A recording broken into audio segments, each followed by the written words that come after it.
মেলায় গিয়ে কাঁচের কাপ দেখবো না বা কাঁচের কাপ নেবো না তাই কখনো হয়? কি রকম কি সুন্দর ভ্যারাইটিস কাঁচের কাপগুলো বিক্রি হচ্ছিল। প্রত্যেকটা দেখে দেখে মানে তুলে তুলে দেখছিলাম আর রঞ্জনকে দেখাচ্ছিলাম, দেখো এটা ভালো এটা ভালো। তবে থার্ড নাম্বারটা লক্ষ্য করুন, সব থেকে বেস্ট, একদম ইউনিক একটা ডিজাইন। কারণ আমি ফার্স্ট টাইম দেখছি, তো এগুলো দাম বলছিল 40 টাকা করে। রিজনেবল প্রাইস, কারণ এরকমই দাম নেই, বিশেষ একটা দাম না। তবে ঠিকঠাকভাবে রাখতে পারলে এই কাপগুলো খুব ভালো ইউজেবল। তো যাই হোক, তারপর মেলাতে চলে এসেছি, দেখুন পাঁশকুড়ার চপের দোকানে। ও বাবা, যা আমার এক্সপিরিয়েন্স! আর আমি পাঁশকুড়ার চপ খাই, ও যে কী খাচ্ছি বোঝা দায়। অন্যান্য কিছু টাকা দিয়ে খেলে অনেক বেটার, তো আমি না করে দিয়ে তারপর সোজা চলে এলাম অন্য খাবারের দোকানে। এখানে বসেছে মোটামুটির মধ্যে ওই এক দুটো দোকান বসেছে, যে পরিমাণ হয় সে পরিমাণ তো হচ্ছে না। তো মেলা ঘুরে ঘুরে দেখছিলাম, ঘুরে আর কি দেখবো, আধা ঘন্টার মধ্যে মেলা ঘোরা কমপ্লিট। তো আইসক্রিমের দোকান ছিল একটা, তো সেটা গেলাম না, কারণ জানছেন আমার আইসক্রিম খাওয়া একদমই নিষিদ্ধ। তো যাই হোক, সেই কারণে একটু ঘুরে দেখে এই যে চড়ার জিনিসগুলো ছিল সেগুলোর মধ্যে একদম পুরো ফাঁকা, দেখতেই খারাপ লাগছে। আর জানেন, মেলার মধ্যে এবছর একটা নতুনত্ব জিনিস এসেছে, এই যে এই নাগরদোলাটা। এটাকে আই থিঙ্ক নাগরদোলাই বলবে হয়তো, আমি প্রথমবার দেখছি আমাদের এখানের মেলায়, আমি এর আগে দেখিও নি কোথাও। তো এটা দেখলাম একটা আলাদা ধরনের, কি সুন্দর না। পাশে রয়েছে নর্মাল নাগরদোলা।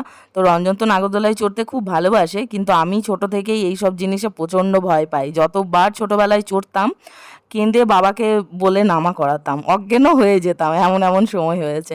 তো রঞ্জন বলছে চড়বে, দেখলে হবে। আমি বললাম না বাবু, আমার চড়ার শখ নেই, তুমি চড়লে চড়তে পারো। তো নাগরদোলাটা দেখুন কি সুন্দর না, দেখতে তো ভালো লাগছে, কিন্তু চড়ার পরে যে কি অবস্থা হবে কি জানি। আমি তো বাবা এসব থেকে দূরেই থাকি। তারপর চলে এলাম চটপটির দোকানে, এখানে বিক্রি হচ্ছিল চটপটি। তো চটপটি আশা করি অনেকেই জানেন, আবার অনেকে হয়তো নাও জানতে পারেন।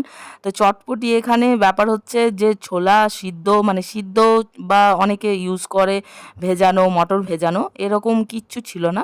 সব কিছু শুকনো জিনিস দিয়ে বানানো হচ্ছিল। তো আমি ভাবলাম ঠিক আছে, দেখি একবার চলো খেয়ে ট্রাই করি।